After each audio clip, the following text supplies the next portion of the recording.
Next topic हम लोग देखेंगे इलेक्ट्रिक डाइपोल। तो ये जो चैप्टर है इसको भी हम लोग दो पार्ट में अपने दिमाग में रखेंगे, ठीक है। पहला पार्ट इलेक्ट्रिक डाइपोल क्या है, उसकी डेफिनेशन क्या है, उसकी यूनिट डायमेंशंस क्या है, और उसी में हम लोग देखेंगे कि इलेक्ट्रिक डाइपोल की वजह से एक्सियल पोजीशन, मतलब जिसको हम लोग एंड ऑन बोलते हैं, और इक्वेटोरियल जिसको हम ब्रॉड ऑन पोजीशन बोलते हैं, वहां पर इलेक्ट्रिक फील्ड और इलेक्ट्रिक पोटेंशियल क्या होंगे। मतलब जो हम पहला पार्ट इसका पढ़ेंगे उसमें इसकी डेफिनेशन हम लोग पढ़ेंगे, ठीक है। और उसके बाद जो है हम लोग यहाँ पर इलेक्ट्रिक फील्ड और इलेक्ट्रिक पोटेंशियल पढ़ेंगे, ठीक है, एक्सियल पोजीशन पर और एंड ऑन पोजीशन पर, मतलब इस साइड में या हम इधर एक्सियल पोजीशन पर, ठीक है। और इसी में हम लोग आर्बिट्रेरी कंडीशन की कोई डाइपोल ऐसे रखा है तो रैंडम कोई पॉइंट है तो वहां पर इलेक्ट्रिक फील्ड या इलेक्ट्रिक पोटेंशियल, मतलब पहले केस में हम लोग इतनी चीजें देखेंगे जो पहला पार्ट। तो हम जैसे पढ़ना तो सीक्वेंस है, लेकिन हम लोग यहाँ पर अपने दिमाग में रखेंगे कि ये हमारा पहला पार्ट हो गया। दूसरा पार्ट क्या है कि किसी डाइपोल को हम यूनिफॉर्म इलेक्ट्रिक फील्ड में रखते हैं, तो यूनिफॉर्म इलेक्ट्रिक फील्ड में रखने पर उस पर टॉर्क एक्ट करेगा, तो वो टॉर्क कितना होगा। उसको अगर हम रोटेट करेंगे तो हमें वर्क करना पड़ता है, तो वर्क डन कितना करना पड़ेगा। उसके अंदर पोटेंशियल एनर्जी कितनी स्टोर होगी अगर हम किसी डाइपोल को किसी यूनिफॉर्म इलेक्ट्रिक फील्ड में रखते हैं। और साथ में अगर उसको हल्का सा डिस्प्लेस करके छोड़ते हैं तो ऑसिलेट करता है, तो उसका टाइम पीरियड ऑफ ऑसिलेशन क्या होगा। और साथ ही साथ क्योंकि हम ये यूनिफॉर्म इलेक्ट्रिक फील्ड का देख रहे हैं, तो इसी में हम नॉन यूनिफॉर्म इलेक्ट्रिक फील्ड में अगर डाइपोल को रखें तो क्या होगा, ठीक है, वो भी हम देखेंगे। तो यूनिफॉर्म और नॉन यूनिफॉर्म फील्ड में रखने पर क्या होगा। तो यूनिफॉर्म की तो हमें ये पूरी एनालिसिस करनी है, नॉन यूनिफॉर्म में थोड़ा सा एक पॉइंट बस फोर्स का देखना होता है, बाकी ज्यादा नहीं, क्योंकि वो हमारे सब मतलब का नहीं, उसकी आगे की जो थ्योरी है। तो हमें ये दो पार्ट में अपने दिमाग में रखना है, ठीक है। तो हम लोग यहाँ पर स्टार्ट करते हैं डेफिनेशन से इलेक्ट्रिक डाइपोल की। जो डेफिनेशन इलेक्ट्रिक डाइपोल की है वो तो सिंपल रहती है कि दो इक्वल एंड अपोजिट चार्ज को एक पर्टिकुलर डिस्टेंस पर हम सेपरेट करके रख देते हैं, तो जो सिस्टम बनता है उसको हम डाइपोल बोलते हैं। लेकिन इससे थोड़ा सा मामला गड़बड़ हो जाता है, हमारे दिमाग में जो थिंकिंग है एक्चुअल वो डेवलप नहीं हो पाती, क्योंकि हमें लगता है कि हम दो चार्ज लाए और उसको हमने ऐसे रख दिया, तो अगर हम लाकर उसको रख रहे हैं तो हम उसको दूर भी तो ले जा सकते हैं। तो हमारे दिमाग में आ जाता है कि हम वो चार्ज मूव करा सकते हैं, ठीक है, मतलब चाहे तो और नजदीक ला सकते थे और चाहे तो हम और दूर रखते हैं। इस डेफिनेशन से ये चीज हमें फील होती है। लेकिन इसीलिए आपको समझना जरूरी है कि जब हम बात डाइपोल की करते हैं तो नॉर्मली वहां पर हम नेचुरली अकरिंग डाइपोल, मतलब जिनका डाइपोल जैसा बिहेवियर होता है, ऐसे चीजों के बारे में हम देखते हैं कि उसे इलेक्ट्रिक फील्ड में रखने पर क्या होगा, ठीक है। मतलब उनके बीच की जो वो डिस्टेंस है प्लस क्यू और माइनस क्यू के बीच की, उस डिस्टेंस को हम चेंज नहीं कर सकते, ना तो हम बढ़ाएंगे और ना ही घटाएंगे। जैसे आपसे कह दिया गया ये डाइपोल है, तो अब डाइपोल है तो इसका मतलब ये डिस्टेंस फिक्स है और चार्ज इक्वल एंड अपोजिट है, मतलब ये डिस्टेंस ना तो हम कम करेंगे और ना ही ज्यादा। ऐसे अगर सोचे तो सोचेंगे भाई छोड़ देंगे तो एक माइनस है एक प्लस है, दोनों अट्रैक्ट करेंगे और दोनों आपस में आकर न्यूट्रलाइज कर जाएंगे एक दूसरे को, लेकिन ऐसा नहीं होगा। ये डिस्टेंस चेंज नहीं की जा सकती, ना तो बढ़ाएंगे ना ही हम घटाएंगे। मतलब ये हुआ कि अगर हम डिस्टेंस की वजह से इसकी पोटेंशियल एनर्जी की बात करें, जिसका फॉर्मूला होगा 1/4πε0 Q1 Q2/R, तो वो काउंट नहीं होगा उसकी पोटेंशियल एनर्जी में। ये बात हमने आपको पीछे बताई भी थी कि ऐसा होता है। रीजन क्या है, पोटेंशियल एनर्जी में हम उसी एनर्जी को शामिल करते हैं जो वर्क में कन्वर्ट की जा सके, ठीक है। जैसे हम लोग उसकी डेफिनेशन के हिसाब से जो पढ़ते हैं ना कि भाई वर्क किया वही स्टोर हो गया in the form of potential energy, तो वही वर्क हमें वापस भी तो मिलना चाहिए अगर हम वहां पर चेंज करें कुछ। लेकिन इसमें क्या होगा, इसमें अगर आप 1/4πε0 Q1 Q2/R है तो वो वर्क के फॉर्म में मिलेगा ही नहीं, क्योंकि इसकी बीच की जो डिस्टेंस है उसको चेंज नहीं करना है। तो ये चीज मेंशन कर दी जाती है, जैसे आप बुक वगैरह पढ़ेंगे तो उसमें पूरा लिखा हुआ मिलेगा आपको एनसीईआरटी में। लेकिन अब वो सब हमें लिखना नहीं है, हमने बस बता दिया कि इसका अगर फॉर्मूला लिखना है पोटेंशियल एनर्जी का तो वो फॉर्मूला क्या होगा वो हम आगे पढ़ेंगे, बट उसमें हम Q1 Q2/R जो है वो शामिल नहीं करेंगे, क्योंकि हम इन डिस्टेंसेस को चेंज नहीं कर सकते। तो डेफिनेशन में तो यही लिखा जाता है, electric dipole is the system of two equal and opposite charges separated by a certain distance. लेकिन वो सर्टेन डिस्टेंस जो भी है वो कम ज्यादा नहीं होगी, जैसे है वैसे हमने रखा। तो नॉर्मली जैसे नेचर में जो डायपोल्स या नेचुरली जो डायपोल्स होते हैं उनके बीच का जो उनका जो डिस्टेंस होता है या उनका जो बिहेवियर होता है, ऐसे कोई सब्सटेंस है जिसका बिहेवियर डायपोल जैसा है, तो वो किसी कारण से वैसा बना हुआ है। तो वो डायपोल की तरह बिहेव कर रहा, तो उसके प्लस माइनस न्यूट्रलाइज नहीं करेंगे। जैसे फॉर एग्जांपल आप केमिस्ट्री में पढ़ते हैं HCl, तो जो HCl हम लोग पढ़ते हैं तो उसका बिहेवियर डायपोल जैसा होता है ना, इलेक्ट्रोनेगेटिविटी की वजह से Cl की तरफ इलेक्ट्रॉन्स खिंच जाते हैं, तो यहां पर माइनस हो जाता है और H जो होता है वो प्लस, तो रहते तो साथ में ही है ना, ऐसा थोड़े अलग अलग हो गए, लेकिन ये न्यूट्रलाइज नहीं हो रहा है। मतलब HCl को अगर हम पढ़े तो थोड़ा सा वो डायपोल बिहेवियर जैसा जाता है, क्योंकि ये इलेक्ट्रॉन्स को थोड़ा सा अट्रैक्ट कर लेता है, तो इस पर माइनस हो जाता है, इस पर उतना ही प्लस। तो ये क्या है, यही सिस्टम तो बन गया, इक्वल एंड अपोजिट चार्ज और सेपरेटेड बाई सम डिस्टेंस, ठीक, कुछ डिस्टेंस के साथ उनको सेपरेट किया गया, तो इसी को हम क्या कहेंगे, डायपोल। तो अब यहाँ न्यूट्रलाइज थोड़े हो रहा और ना ही वो डिस्टेंस चेंज हो रही, जो भी है वो फिक्स हो गया यहाँ पर, ठीक है। तो ये पॉइंट हमारे अपने दिमाग में होना चाहिए। फिर यहाँ पर एक क्वांटिटी डिफाइन की जाती है, तो डेफिनेशन आ गई नहीं समझ में। अब इसके बाद जो क्वांटिटी यहाँ डिफाइन की जाती है उसके बारे में डिस्कस करते हैं। यहाँ पर देखो माइनस से प्लस की तरफ एक क्वांटिटी दिखाई गई जिसको दिखाया गया है P से, इसको हम लोग बोलते हैं इलेक्ट्रिक डाइपोल मोमेंट। तो ये एक मैथमेटिकल क्वांटिटी है, ये कुछ और नहीं है बल्कि ये यहाँ पर दो चीजों का प्रोडक्ट है, और वो दो चीजें क्या है, किसी भी एक चार्ज का मैग्नीट्यूड, चूंकि दोनों सेम रहेंगे तो दोनों का मैग्नीट्यूड एक जैसा है, चाहे माइनस का लो चाहे प्लस का लो, और उनके बीच की डिस्टेंस दैट इज 12।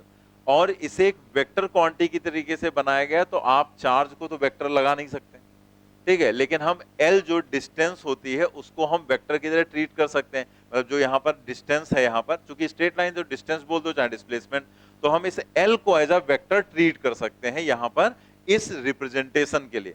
भाई आप इसको वेक्टर में दिखाओगे तो कैसे शो करोगे, तो यहाँ पर ले लिया जाता है L को एज अ वेक्टर, और उस वेक्टर को लिया जाता है किधर से किधर, माइनस से प्लस की तरफ, तो वही डायरेक्शन यहाँ पर इलेक्ट्रिक डायपोल मोमेंट की हो जाती है।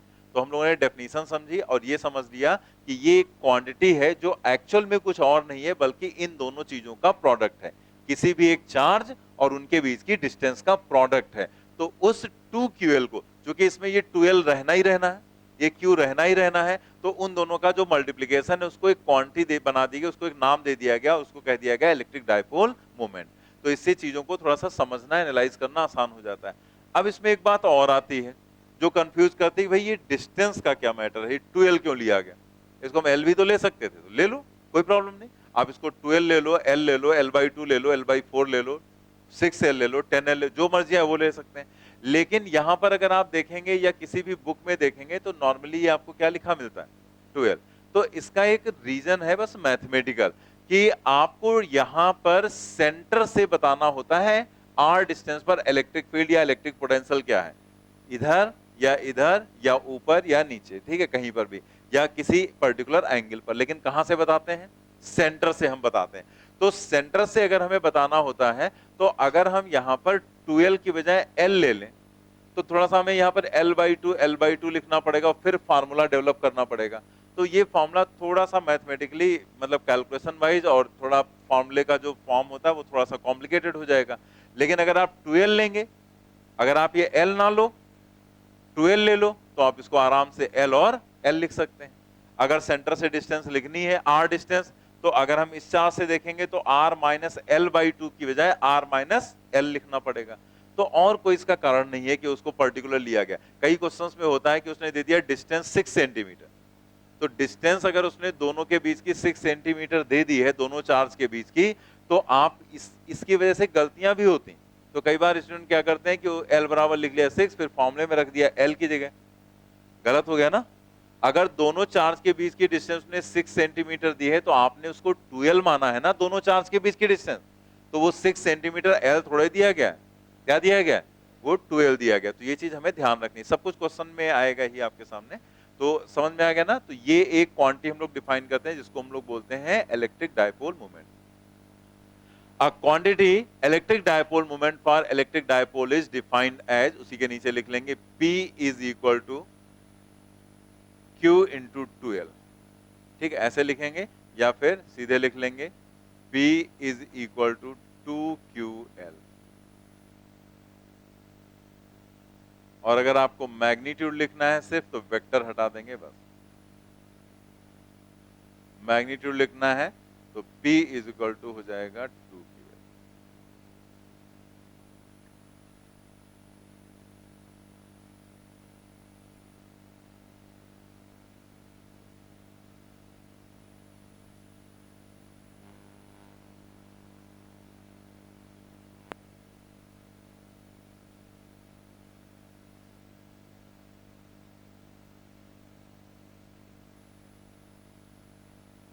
ठीक है। इसके बाद इसके नीचे यूनिट डायमेंशन वगैरह लिख दी गई हैं। तो जैसे यहाँ डायरेक्शन के लिए भी बता दिया गया कि जो डायरेक्शन हम लोग लेते हैं पहले पॉइंट में, direction of P is taken from negative to positive. तो ये ध्यान रखेंगे हमेशा पी को लेंगे माइनस से प्लस की तरफ। SI unit of electric dipole moment is coulomb metre. एकदम क्लियर है हमें, ये कूलाम हो गया, ये मीटर हो गया, ठीक है। तो और कोई यहाँ पर चीज है ही नहीं। और डायमेंशन निकालना, कूलाम की डायमेंशन 80 और एल की डायमेंशन एल ही रहेगी यहाँ पर, तो 80 एल इसकी डायमेंशन हो जाएगी यहाँ पर। प्रैक्टिकल यूनिट, जैसे तमाम जगह पर हम लोग प्रैक्टिकल यूनिट्स लेते हैं, ठीक है। तो जैसे हम लोग पावर के लिए लेते हैं वहां पर हॉर्स पावर, या हम लोग वॉल्यूम के लिए लेते हैं लीटर मिलीलीटर। तो ये लीटर मिलीलीटर या हॉर्स पावर ये कोई एसआई यूनिट्स थोड़े हैं, ये तो सब कैसी यूनिट्स हैं, प्रैक्टिकल यूनिट्स हैं। तो ऐसे ही इसके लिए भी एक प्रैक्टिकल यूनिट बनाई गई डिवाई। तो practical unit of electric dipole moment is Debye, उसको कैपिटल डी से डिनोट करते हैं। 1 Debye equal to 3.3 10 power minus 30 coulomb metre होता है, ठीक है। तो इसको ध्यान रखना, ऐसे ही कोई भी चीज इसमें से पूछी जा सकती है, ठीक है।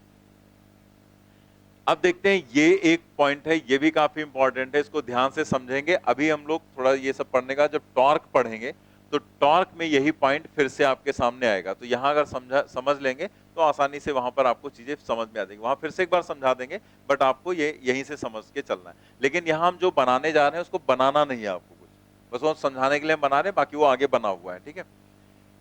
आपको ये इसलिए पहले बता दिया जा रहा है कि हम ये चाहते हैं कि आप इसको रट लो, मतलब बार बार इसको सोचना न पड़े कि स्टेबल इक्विलिब्रियम क्या है, अनस्टेबल क्या है। तो क्या लिखा गया है उसको पहले देख लेते हैं। इफ डाइपोल मोमेंट, मतलब पी की बात कर रहे हैं, ठीक है, is in the direction of electric field, मतलब हम ई की बात कर रहे हैं यहां पर। तो अगर डायपोल मोमेंट है in the direction of electric field, the nature of equilibrium will be stable, ठीक है, तब स्टेबल होगा। और अगर अपोजिट होगा तो अनस्टेबल हो जाएगा। तो यहां पर अगर आप देखो तो क्या दिखाया गया, जो P है और जो ये E है दोनों सेम डायरेक्शन में है, तो क्या लिखा गया, स्टेबल। और ये यहां पर अपोजिट डायरेक्शन में है, क्या लिखा गया, अनस्टेबल। जब हम लोग पोटेंशियल एनर्जी पढ़ेंगे अभी थोड़ी देर बाद, तो पोटेंशियल एनर्जी आप देखेंगे स्टेबल इक्विलिब्रियम में जो पोटेंशियल एनर्जी होगी वो मिनिमम ही आएगी। मतलब जब आप इस कंडीशन में डायपोल को रखेंगे, दोनों सेम डायरेक्शन में, एंगल कितना, 0, तो अगर आप 0 डिग्री एंगल पर पोटेंशियल एनर्जी निकालेंगे तो मिनिमम आएगी, क्योंकि स्टेबल अगर है तो मिनिमम की कंडीशन ही होगी पोटेंशियल एनर्जी की। और यहां निकालोगे तो 180 डिग्री एंगल दिख रहा है, पी और ई अपोजिट है ना, तो 180। तो यहां पर अनस्टेबल इक्विलिब्रियम में पोटेंशियल एनर्जी क्या आएगी, मैक्सिमम। तो आप देखेंगे ये अभी थोड़ी देर बाद कि ये मिनिमम आएगा और ये मैक्सिमम आएगा, ठीक है। अब हम लोग यहां पर बात करते हैं कि इस तरह से तो हमने समझ लिया, याद कर लिया, लेकिन हम थोड़ा सा इसे और समझना चाहते हैं कि भाई ये स्टेबल है, वो अनस्टेबल है। तो एक पॉइंट आपको बताया गया था कि अगर कोई स्टेबल इक्विलिब्रियम में है तो उसको हल्का सा डिस्प्लेस करके अगर छोड़ दोगे तो वापस चला आएगा, और अनस्टेबल है तो नहीं आएगा। तो अब हम इस पॉइंट को यहां पर समझेंगे। जैसे अगर हम बात करते हैं यहां पर स्टेबल इक्विलिब्रियम की कंडीशन की, इसे हमें समझना है। तो आप देखो, जैसे इसे चेक करना है हमें, तो हमने क्या किया, इसको थोड़ा सा डिस्प्लेस कर दिया ऐसे, ठीक है, मतलब यहां पर हल्का सा इसे हमने ऐसे डिस्प्लेस कर दिया, और ये थीटा एंगल पर ऐसे घुमाकर डिस्प्लेस किया। तो आप देखो यहां पर क्या होगा, जब ऐसे है तो ये तो प्लस ही रहेगा ना, प्लस क्यू चार्ज है, और ये क्या है, माइनस क्यू चार्ज। तो जो प्लस क्यू चार्ज है, इस पर जो फोर्स लगेगा वो तो इलेक्ट्रिक फील्ड की डायरेक्शन में ही होगा ना, क्यू इंटू ई। और यहां पर इलेक्ट्रिक फील्ड के अपोजिट होगा, अगेन कितना होगा, क्यू इंटू ई, क्योंकि मैग्नीट्यूड तो वही रहेगा ना, डायरेक्शन बस अपोजिट हो जाएगी माइनस क्यू चार्ज पर। अब ये दोनों जो चार्ज यहाँ पर हैं, उन पर लगने वाला जो फोर्स है, वो दोनों फोर्स आप देख रहे हैं इक्वल एंड अपोजिट हैं। तो क्या किसी तरह का ट्रांसलेटरी मोशन होगा, होगा या नहीं होगा, नहीं होगा। ट्रांसलेटरी मोशन का मतलब पूरा ये डायपोल आगे चला जाए या पीछे चला जाए, होगा, नहीं होगा, ठीक है, क्योंकि दोनों फोर्स अगर इक्वल और अपोजिट हैं तो ना तो ये आगे जाएगा ना ही पीछे जाएगा। ये एक इंपॉर्टेंट पॉइंट है, आगे लिखा हुआ मिलेगा आपको। तो ट्रांसलेटरी मोशन तो नहीं होना, लेकिन रोटेशन तो हो जाएगा, क्योंकि रोटेशन के लिए टॉर्क चाहिए और टॉर्क उसको मिल रहा है। अगर हम यहां पर इसका सेंटर ले लें, ठीक है, तो सेंटर यहां पर, या उसको हम सेंटर ऑफ मास कह दें, तो आप यहां पर चेक करो कि इसका जो लाइन ऑफ एक्शन है वो ये आ रहा ना, और इसका जो लाइन ऑफ एक्शन है वो ये आ रहा है। अब लाइन ऑफ एक्शन की सेंटर ऑफ मास से जो डिस्टेंस है वो ये होगी परपेंडिकुलर, और इसकी भी परपेंडिकुलर डिस्टेंस है। अगर ये फोर्स इस सेंटर से पास होता तो उसका टॉर्क जीरो होता, लेकिन टॉर्क यहां पर जीरो नहीं होगा, परपेंडिकुलर डिस्टेंस आपको दिख रही। अगर ये एंगल थीटा है तो यहां पर ये भी थीटा हो जाएगा, ठीक है, दोनों पैरेलल लाइंस, और ये भी थीटा होगा। यानी कि अगर हम इसे L मान लें, इस वाली डिस्टेंस को अगर हम L मान लें तो इसके सामने क्या आ जाएगा, L साइन थीटा, थीटा के सामने, और यहां भी थीटा के सामने क्या आएगा, L साइन थीटा। मतलब ये परपेंडिकुलर डिस्टेंसेस आ गई। तो परपेंडिकुलर डिस्टेंस अगर है, फोर्स है, तो टॉर्क की value R perpendicular into F, यानी कि ये फोर्स एक इसको टॉर्क प्रोवाइड कर देगा ऐसे, ठीक है, परपेंडिकुलर पर फिंगर रखा, फोर्स की तरफ टर्न किया तो ऐसे जा रहा है ना, यानी कि रोटेशन कैसा दिख रहा है, क्लॉकवाइज। और अगर हम इस पर फिंगर रखें यहां पर नीचे वाले पर और फोर्स की तरफ टर्न करें तो ऐसे यहां दिख रहा है ना, अगेन ये भी कैसे जा रहा है, क्लॉकवाइज। तो दोनों ही फोर्स मिलकर इसको कैसा घुमा रहे हैं, क्लॉकवाइज घुमाने की कोशिश कर रहे हैं। ये भी घुमाने की कोशिश कर रहा है और ये भी घुमाने की कोशिश कर रहा है। आपने इसको कैसे घुमाया था, एंटी क्लॉकवाइज घुमाकर छोड़ दिया, तो जो टॉर्क लग रहा है वो इसको कैसा घुमाना चाह रहा है, यानी कि ये अपनी कंडीशन में वापस आ जाएगा, ठीक है। अगर आपने ऐसे घुमाकर छोड़ दिया तो ये वापस रिटर्न करके आ जाएगा यहां पर, ठीक है। तो अगर वो आ गया तो कैसा इक्विलिब्रियम, स्टेबल, ठीक है। आप यहां पर समझ गए ना ये बात कि ये वापस आ जा रहा है तो ये स्टेबल इक्विलिब्रियम होगा। अगर हम दूसरे वाले की बात करें तो जरा उसमें चेक करो, यहां पर चेक करते हैं, फिर से यहां पर देखते हैं कि अगर हमने इसे डिस्टर्ब किया होता और इसे हल्का सा ऐसे घुमाया होता, ये ऐसे हो जाता, तो ये है माइनस क्यू चार्ज और ये है प्लस क्यू, उल्टा रखा है ना। तो माइनस क्यू चार्ज पर जो फोर्स लगेगा वो इधर लगेगा इलेक्ट्रिक फील्ड के अपोजिट, और प्लस चार्ज पर फोर्स लगेगा इधर, ये भी क्यू ही होगा और ये भी क्यू ही होगा। तो अगेन ट्रांसलेटरी फोर्स तो जीरो हो गया, इक्वल एंड अपोजिट, लेकिन रोटेशन तो होगा। यहां तो आपको चेक भी नहीं करना, ऐसे ही पता चल रहा है कि ये इसको इधर ही ले जाएगा और ये इसको इधर ले जाएगा। मतलब कैसे घुमा देगा, एंटी क्लॉकवाइज घुमा दे रहा है। तो आपने भी तो एंटी क्लॉकवाइज ही घुमाया था, तो इसको तो वापस जाना चाहिए था, लेकिन क्या ये वापस जाएगा, ये फोर्स इसको इधर ले जाएगा, ये इधर ले जाएगा, ये उल्टा घूम जाएगा। तो इसका मतलब ये वापस अपनी कंडीशन में लौटकर नहीं गया। कैसा इक्विलिब्रियम, अनस्टेबल इक्विलिब्रियम यहां पर हो जाएगा, ठीक है। तो बात क्लियर हो गई। और वैसे भी अगर आप चेक करना चाहें तो अगेन वही चीज है कि ये लाइन ऑफ एक्शन हो गई और ये परपेंडिकुलर डिस्टेंस हो गई। परपेंडिकुलर पर फोर्स, यहां पर फिंगर रखो, फोर्स की तरफ टर्न करो, फिंगर्स कैसे घूम रहे हैं, एंटी क्लॉकवाइज। यहां पर भी वही, परपेंडिकुलर पर फिंगर रखेंगे, फोर्स की तरफ टर्न करेंगे, अगेन कैसे घूम रहे हैं, एंटी क्लॉकवाइज। देखने से ही पता चल रहा है क्या निकालना उसमें डायरेक्शन, तो इसमें भी पता चल रहा था, ठीक है।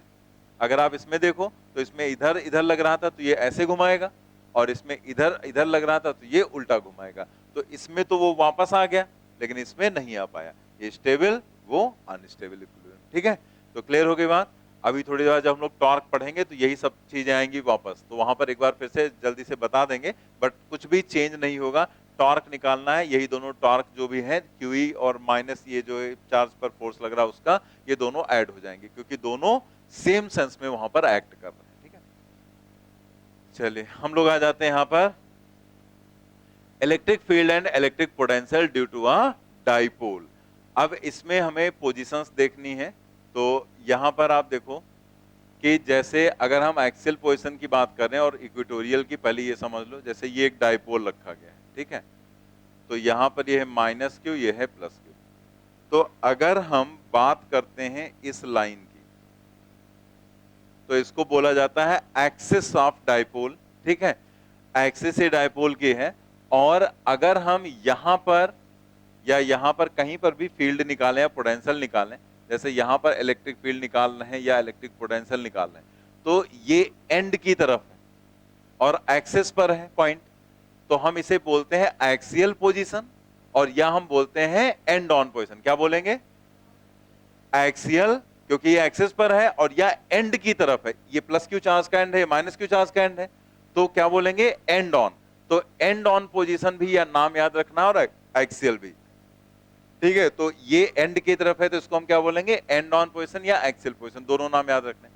ऐसे आप देखो यहां पर अगर हम इसके सेंटर से एक लाइन ड्रॉ करें ऐसे, तो इसने इन दोनों चार्जेस को बीच से डिवाइड कर दिया, मतलब आधा इधर चला गया, आधा पार्ट इधर हो गया, इस लाइन की आधा इधर है आधा इधर है, तो इसने इक्वेट कर दिया, बराबर भागों में डिवाइड कर दिया, तो इसीलिए इस लाइन को हम बोलेंगे इक्वेटोरियल।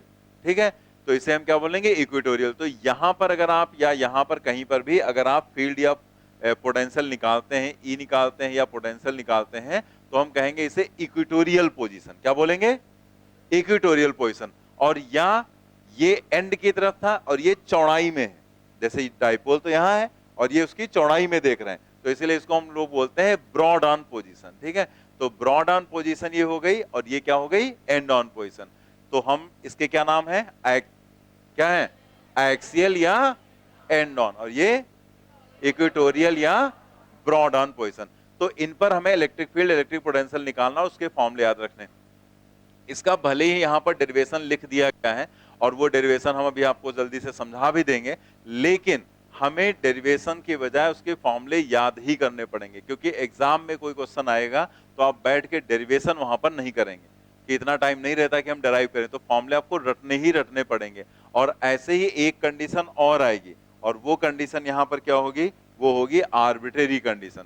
मतलब किसी एंगल थीटा पर एक पॉइंट है, और यहां पर अगर आपसे इलेक्ट्रिक फील्ड और इलेक्ट्रिक पोटेंशियल पूछा जाए तो क्या होगा। तो यहां पर पोटेंशियल का क्वेश्चन अभी जल्दी ही पूछा भी गया था, हम लोग करेंगे आगे। तो ये तीनों चीजें हमें यहां पर अब देखनी है। तो सीक्वेंसली पहले हम एक्सियल देखेंगे, फिर हम इक्वेटोरियल देखेंगे, और फिर हम आर्बिट्रेरी कंडीशन देखेंगे। तो डेरिवेशन इनके बता दिए गए, इसको डायरेक्ट लिख दिया गया है, लेकिन डेरिवेशन आपको एक बार बस समझाया जा रहा है, लेकिन हमें याद करना ही करना पड़ेगा सभी फॉर्मूले। एक चीज यहां पर प्लस है, और वो प्लस पॉइंट क्या है कि अगर आप इस चैप्टर को अच्छे से समझ रहे हैं, ध्यान से इसके सारे फॉर्मूले आपने याद कर लिए, सारा कॉन्सेप्ट, तो समझ लो पैरेलल में एक और चैप्टर आपका तैयार हो रहा है, और वो है मैग्नेटिज्म का, मैग्नेटिक डायपोल का चैप्टर।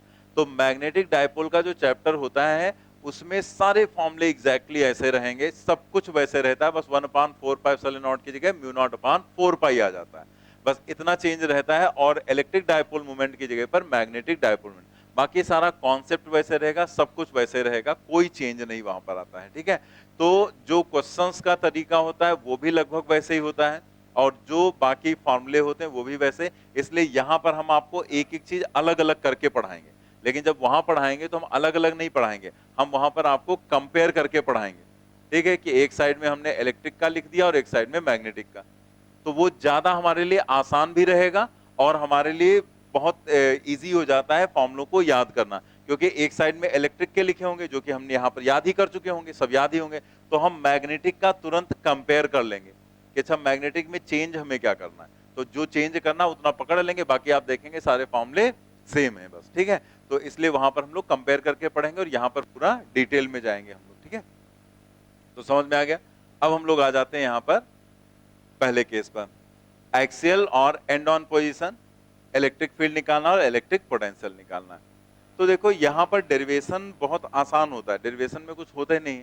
जैसे हम लोग पीछे काम कर चुके हैं ना, कि अगर दो चार्ज दिए गए हों तो उसकी वजह से इलेक्ट्रिक फील्ड निकालना हो या इलेक्ट्रिक पोटेंशियल कहीं भी निकालना हो, जैसे यहाँ निकालना है, तो हम क्या करेंगे, इस चार्ज की फील्ड देखेंगे कितनी, इस चार्ज की फील्ड देखेंगे यहाँ कितनी है, दोनों फील्ड को वेक्टर के हिसाब से ऐड कर देंगे, बस कहानी खत्म। फिर उसी का कैलकुलेशन ही तो करना रहता है, मैथमेटिकल कैलकुलेशन, बाकी कॉन्सेप्ट तो इतना है।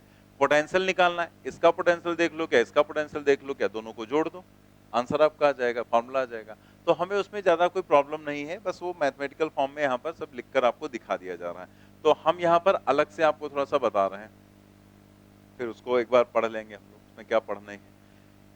ये डायपोल हो गया, यहाँ पर माइनस क्यू चार्ज, डायग्राम थोड़ा बड़ा कर देते हैं।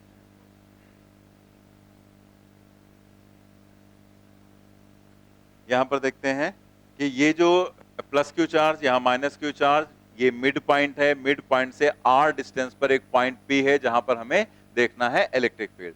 तो ये जो पॉइंट है, चूंकि मिड पॉइंट है, तो ये डिस्टेंस एल हो जाएगी, ये भी डिस्टेंस क्या हो जाएगी, एल हो जाएगी। ठीक है, ये माइनस क्यू चार्ज हो गया, और यहाँ पर ये क्या हो गया, प्लस क्यू चार्ज हो गया। ठीक है, अब सेंटर से आपको निकालनी डिस्टेंस, तो आप सोचो कि अगर हमें सेंटर से आर डिस्टेंस दिया गया है, तो प्लस क्यू चार्ज से अगर हम डिस्टेंस लेंगे, तो ये आर है और ये क्या है, एल, तो कितना हो जाएगा, आर माइनस एल। और अगर माइनस क्यू से देखेंगे, तो यहां तक आर है और इसमें ये ऐड हो जाएगा, तो इससे देखेंगे तो ये इतना सब्ट्रैक्ट हो जाएगा और इधर वाले से देखेंगे तो आर में इतना ऐड हो जाएगा। क्या लिखा गया? आर प्लस है।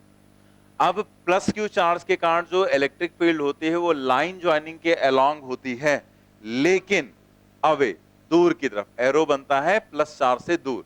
तो आप देखो इस प्लस की वजह से जो इलेक्ट्रिक फील्ड है ये ए पॉइंट है और यहां पर देखो ई ए लिखा गया, तो ई ए को इस डायरेक्शन में दिखाया गया अवे, और ई बी मतलब बी पर जो चार्ज रखा गया है उसकी इलेक्ट्रिक फील्ड किधर होगी? टुवर्ड्स द चार्ज, उसका लाइन माइनस चार्ज की तरफ रहेगा एरो।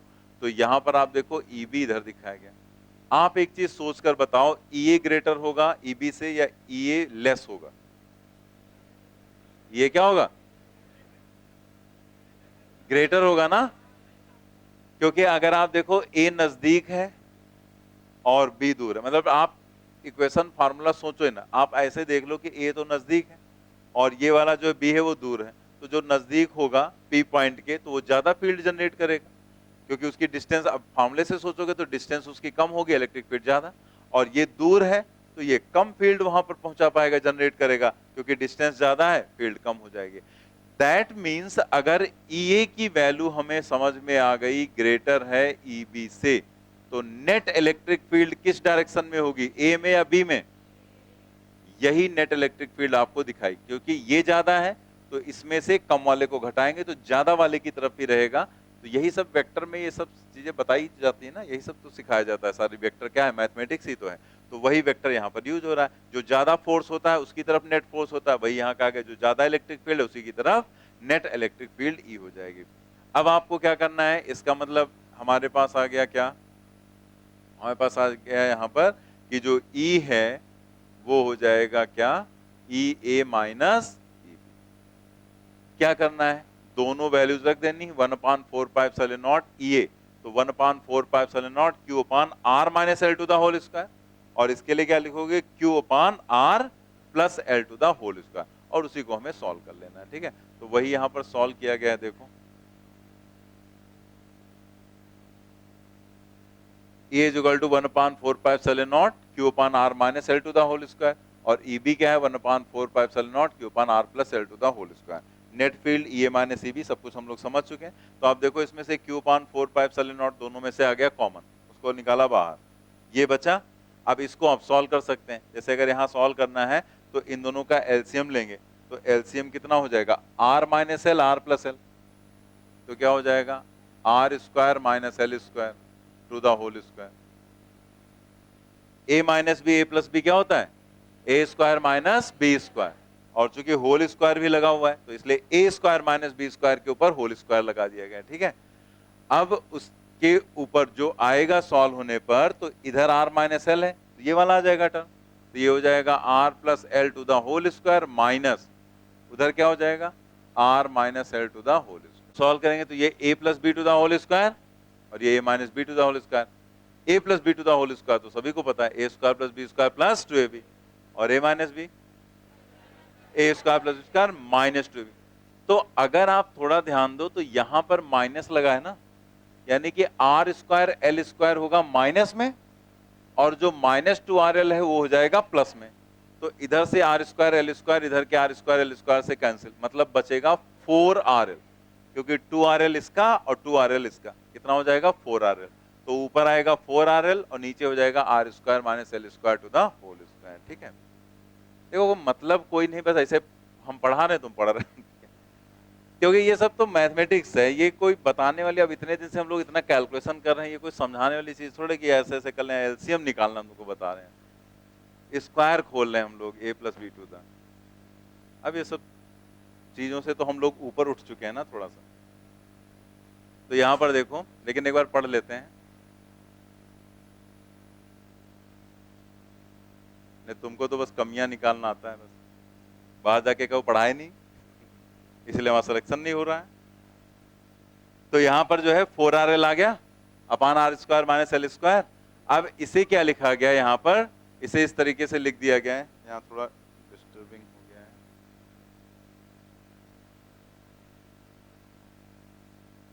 यहां क्या लिखा गया? 2 and 2, ऐसे 4 को अलग अलग कर दिया गया 2 into 2, और ये जो 2QL है इसको हम P लिख सकते हैं, ठीक है, P इक्वल टू 2QL होता है, तो 2PR आ जाएगा ऊपर और नीचे आ जाएगा R square minus L square to the whole square.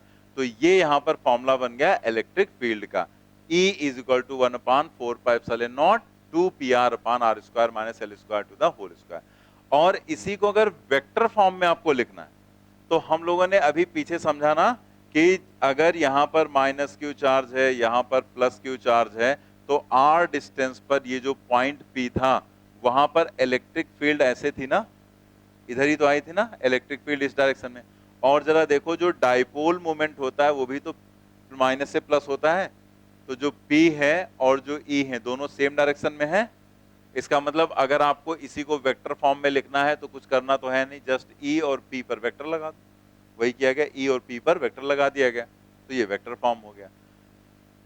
यहां पर एक पॉइंट और आता है शॉर्ट डाइपोल। अगर शॉर्ट डाइपोल का केस है तो शॉर्ट डाइपोल के केस का मतलब होता है कि L की वैल्यू बहुत कम हो R की तुलना में। मतलब एक कोई डाइपोल है उससे अगर हम बहुत ज्यादा डिस्टेंस पर चले गए तो मतलब R की वैल्यू बहुत ज्यादा हो गई, तो हम उसे भी शॉर्ट डाइपोल बोल सकते हैं। उस R के कंपैरिजन में L इग्नोर हो जाएगा। और अगर हम L को ही छोटा ले लें बहुत और हम उससे कुछ डिस्टेंस पर हैं, कुल मिला के अगर L की वैल्यू R से काफी कम है तो हम क्या कहेंगे, दिस इज शॉर्ट डाइपोल, ठीक है। और अगर ऐसा है तो हम L को फिर हटा देंगे, तो L स्क्वायर यहां से हटा दो पूरा, तो क्या बचेगा R टू द पावर 4, एक R कैंसिल हो गया, R क्यूब बचेगा। क्या फॉर्मूला आ गया, E is equal to 1/4πε0 2P divided by R cube, ठीक है। तो 2P divided by R cube ये आ जाएगा यहां पर। अगर आप यहां पर देखें तो E आएगा directly proportional to R cube, 1/R cube, sorry, E proportional to 1/R cube. तो आपके यहां नीट में 2022 में यही क्वेश्चन पूछा गया था, बस डाइपोल का। उसने यही पूछा था कि अगर शॉर्ट डाइपोल है, L is very very less than R है, तो आपको बताना है कि E R के साथ कैसे वेरी करेगा, ठीक है। तो ऐसे चार ऑप्शन बना दिए गए थे, 1/R to the power 3, R to the power 2, R to the power 4, ऐसे करके। तो बस यही क्वेश्चन था। कितना बढ़िया क्वेश्चन था, ठीक है। फ्री का एकदम नंबर था, 4 नंबर।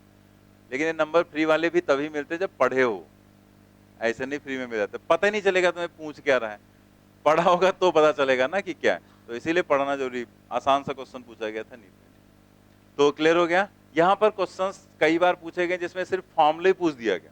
पूछा टॉर्क का फॉर्मूला क्या होता है, पोटेंशियल एनर्जी का फॉर्मूला क्या होता है, दोनों के फॉर्मूले पूछे गए। प्रीवियस ईयर करोगे मिलेंगे आपको क्वेश्चन, तो खाली फॉर्मूला ही पूछ देता है कि यहाँ पर क्या है। तो आपको इसीलिए मैंने कहा था स्टार्टिंग में फॉर्मूले आपको याद करने। अब पता लगा उसने ये पूछ दिया, तुम बैठे वहां डेरिवेशन कर रहे हो। तो जैसे जो लोग 12th कर चुके होते हैं वो तो करते ही हैं, जो लोग अभी पढ़ रहे हैं, कुछ लोग होते हैं ना 11th 12th के साथ साथ कर रहे हैं, तो जो लोग 12th कर चुके हैं उनके लिए तो इंपॉर्टेंट है। टीचर के पास जाओ, सर इंपॉर्टेंट डाइपोल याद करके आओ पहले, ठीक है, बाद में आगे का इंपॉर्टेंट बाद में बताएंगे। बिना इसके 12th पास ही नहीं होते हैं, ऐसा लगता है। तो ये जो यहाँ पर होता है ये इंपॉर्टेंट, क्या हुआ, हाँ वही हम बता रहे, हम भी 12th करके आए तो तो ये आता है, मतलब नॉर्मली कुछ ना कुछ इससे पूछ दिया जाता है यहाँ पर। तो ये चीजें जो है बहुत यूजुअल है हम लोगों के लिए। तो आपको डेरिवेशन पूरा समझा दिया गया है। और डेरिवेशन देखो तो 12th में तो बड़ा कॉम्प्लिकेटेड लगता है कि जब इसको बताया जाता है तो पता नहीं क्या क्या वो इधर उधर। लेकिन अगर आप सिंपली सोचो तो दो चार्ज की वजह से एक पॉइंट पर इलेक्ट्रिक फील्ड तो निकालना है, दोनों की इलेक्ट्रिक फील्ड निकाल के वेक्टर के हिसाब से ऐड कर दो, बस इतना ही तो करना रहता, बाकी तो मैथमेटिक्स होती है।